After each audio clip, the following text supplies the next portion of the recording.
colleagues, brothers and sisters, very distinguished colleagues, and this transcends gender. You know, when I started out as DPP, when I was appointed, an undertaker, very well known in central Jamaica, saw me at a function that I was speaking at and said, "Oh, Miss Llewellyn, I wouldn't want to change places with you at all." I said to her, "You are my grandmother's undertaker. I wouldn't want to change places with you either." So she said rather sheepishly, "Well, all right, I will stay with the dead." And I said, "I'll stay with the criminals."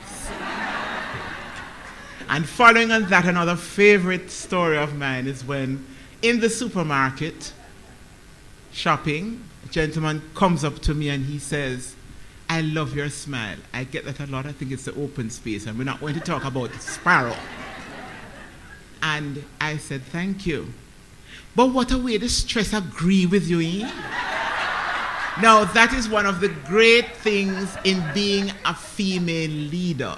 If you take care of yourself and you are positive and you exercise and you manage the stress, then you are able to appear to that the stress agrees with you. Now, I pay tribute to all my colleagues who went before me, so I will not have to go into a definition of leadership per se, or transformational leadership.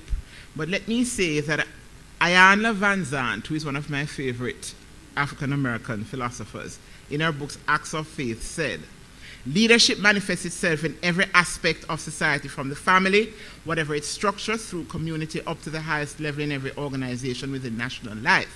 It transcends class, color, nationality, gender, educational acumen, and if motivated by unselfishness and sincerity and ability to serve above self, then it ensures success and a feeling of well-being to all those who come to interact with that leader."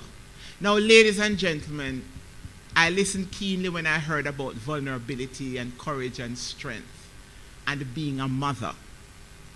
In my world, leadership and the quality of having good leadership must transcend gender. I cannot afford, in my arena, to think even of myself as a woman versus a man. I am a person who must display professional competence, must have high self-esteem, must have the ability to focus even under the greatest provocation, as was shown recently a couple weeks ago, must have the capacity to work hard, and we women certainly have that, must be competent. That is one of the greatest facilitators of a woman's being able to lead. You must be competent in your chosen field. It must not be that you are catching on somebody's eyelid and that because of how you look, you have been given a position. It must be because of your competence. It ensures that you stay at the top. I endorse you must have a sense of humor.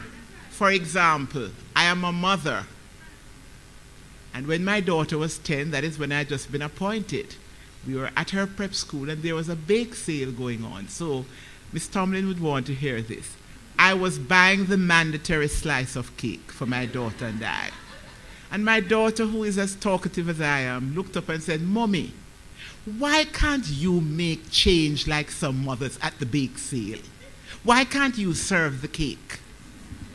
And before I could say anything, one of the other mothers who was making the change said, "No, Leah, your mother has to serve the nation, so take time with her."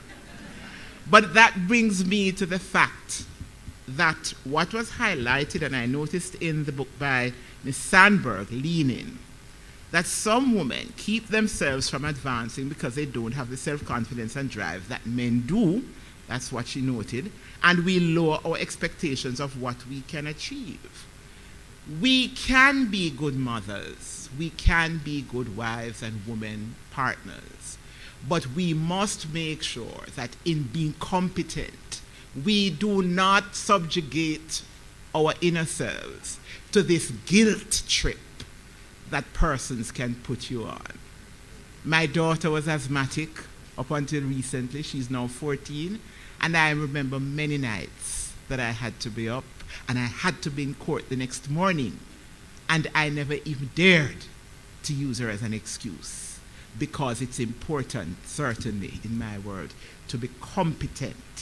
You also have to have integrity.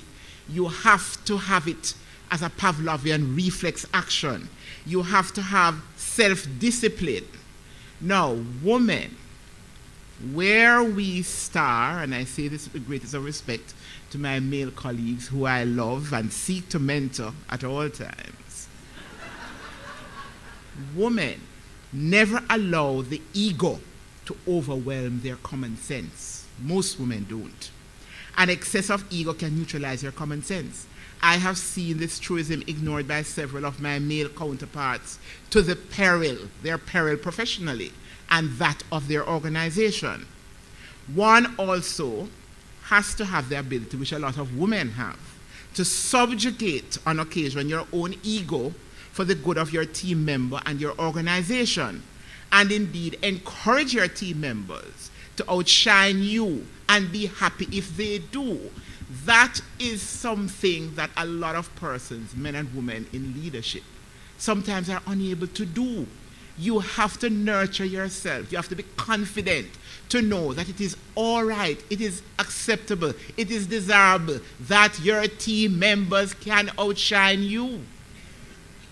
And that is how you are able to build up the confidence in your team member and in the organization. One must have the discipline in how you wield the power. I have a very small circle of friends who help to keep me grounded, because unfortunately a lot of persons run away with the concept of wielding power, and then they start to beat their chest and they walk up and down strutting and they trip. I am sure that all of you have seen it played out. I have been cartoonized waving a cape at a certain person who has now demitted office, who was coming at me like a bull. And one cartoon said that I said, "Come back."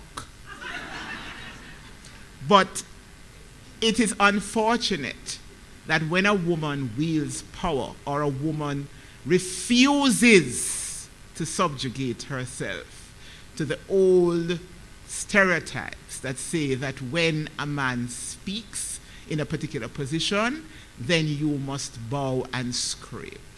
I never apologize for the fact that I have an independent mind. And I've heard a lot of talk about vulnerability. I agree.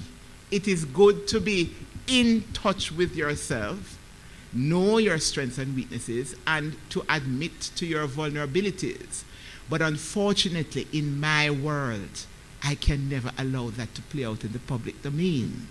Because when I'm up against, such as I was, that individual and other persons like that, it can never happen that I will even shed a tear, that I will ever show weakness.